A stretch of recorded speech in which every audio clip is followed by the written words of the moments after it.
अस्सलाम वालेकुम। बहुत सारे दोस्त ये सवाल करते हैं कि गैस कौन सी इस्तेमाल होती है फाइबर लेज़र कटिंग मशीन के साथ, और गैस के अलावा और क्या चीज़ इस्तेमाल होती है। देखें जी, दो चीज़ें जो बहुत ज़रूरी हैं उनमें एक असिस्टिव गैस जो आपका एक्सपेंस में काउंट होती है, और बिजली। ये दो चीज़ें बड़ी अहम है। इसके अलावा भी कंज्यूमेबल आइटम वगैरह होते हैं, लेकिन वो इतनी कॉस्ट नहीं होती उनकी। अब गैसेस जो है वो 4 से 5 तरह की इस्तेमाल होती हैं इसके अंदर जो मेन गैस इस्तेमाल होती है वो ऑक्सीजन है, उसके बाद नाइट्रोजन है, उसके बाद इसमें आर्गन गैस भी यूज होती है इन सम केसेस, और इसके जो चौथा नंबर है वो इसमें एयर प्रेशर यूज होता है। एयर में जाहिर सी बात है नाइट्रोजन, CO2 और ऑक्सीजन जो है ये सारी गैसेस शामिल होती हैं, एक ब्लेंड होता है उनका।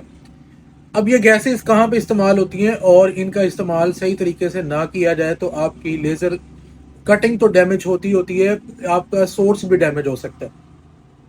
ऑक्सीजन जो है वो रिकमेंडेड है मेटल्स के लिए, मतलब कार्बन, स्टील और MS के लिए, तो उसको इसी मेटल पे ही यूज करें तो ज्यादा बेहतर है। ऑक्सीजन क्या करती है, ऑक्सीडेशन के साथ कटिंग करती है, उसमें सिर्फ लेजर पावर यूज नहीं होती, बल्कि जो ऑक्सीजन की अपनी एक ताकत है कि वो फ्लेम जो है और मेटल के साथ रिएक्ट करके ऑक्सीडेशन रिएक्शन के साथ वो कटिंग करने में सपोर्ट करती है।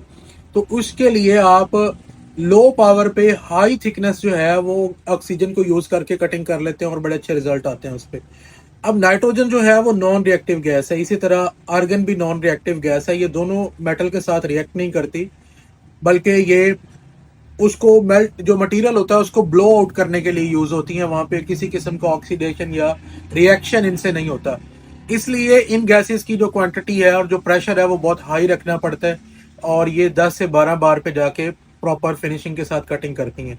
अब ये जो नाइट्रोजन और आर्गन है, आर्गन तो है वो तो टाइटेनियम वगैरह पे यूज होती है, लेकिन नाइट्रोजन जो है ये कॉपर, ब्रास, एल्यूमिनियम और स्टेनलेस स्टील पे भी यूज होती हैं, और ये हाई प्रेशर गैसेस यूज करनी पड़ती हैं वहां पे, क्योंकि ऑक्सीजन जो है वो भी इन मटेरियल्स को काट लेती है।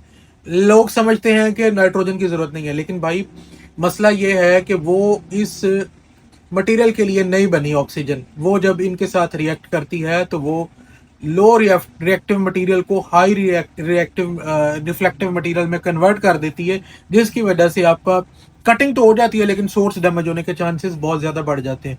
इसलिए बेहतर है एल्यूमिनियम, कॉपर, ब्रास की कटिंग के लिए आप नाइट्रोजन यूज करें, या फिर दूसरे नंबर पे अगर आप कॉस्ट इफेक्टिव रहना चाहते हैं तो फिर आप एयर यूज करें, वो ज्यादा बेहतर है, बजाय कि आप डायरेक्टली ऑक्सीजन से कटिंग करें।